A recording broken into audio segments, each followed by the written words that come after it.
Imagine holding your favorite ceramic mug. Suddenly, it slips from your hands and shatters on the floor. Most of us would feel a surge of anger or regret and sweep the shards into the trash. But what if that crack wasn't the end of its story, but the most beautiful part of it? What if the fact that something is broken, old, or flawed was the very reason to cherish it?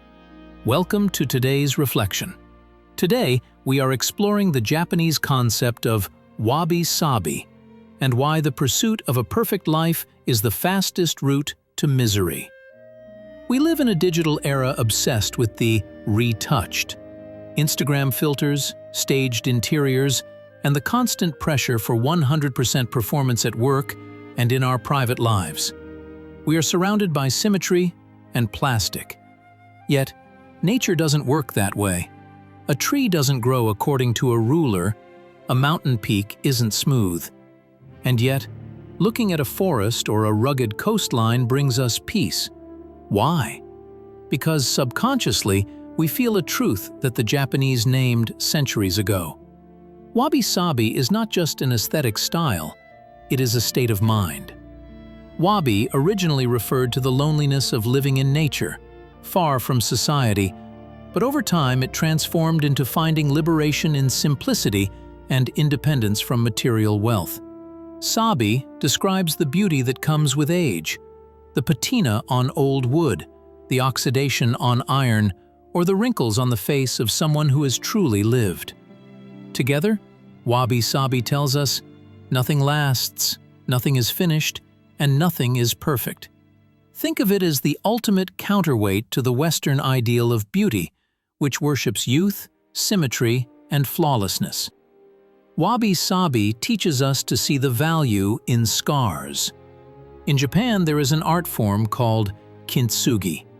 When pottery breaks, they don't hide the cracks with clear glue. Instead, they repair it with lacquer mixed with powdered gold. The result is a vessel that is more precious and visually striking because of its damage, not despite it. How do you translate this into your modern Monday or Tuesday? Start with yourself. Every one of us has internal cracks. Maybe it's a mistake from the past, a failed project, or an insecurity you try to mask from the world. The modern world tells you, hide it, fix it, pretend it never happened. Wabi-sabi says, that is your gold. That is the experience that defines you. Without that crack, you would just be another mass-produced product off a factory line. When you accept the idea that perfection is an illusion, something magical happens. Anxiety fades. That constant urge to reach the finish line where everything will finally be okay dissolves. Because in the logic of Wabi-sabi, there is no finish line. Everything is in a constant state of flux. Your apartment doesn't need to look like a showroom to be a home. Your body doesn't need to match a spreadsheet to be strong. Try to look around you today and find one thing that is imperfect, yet you love it. An old sweater that is stretched out but makes you feel safe. A dented wooden desk where your family has gathered for years.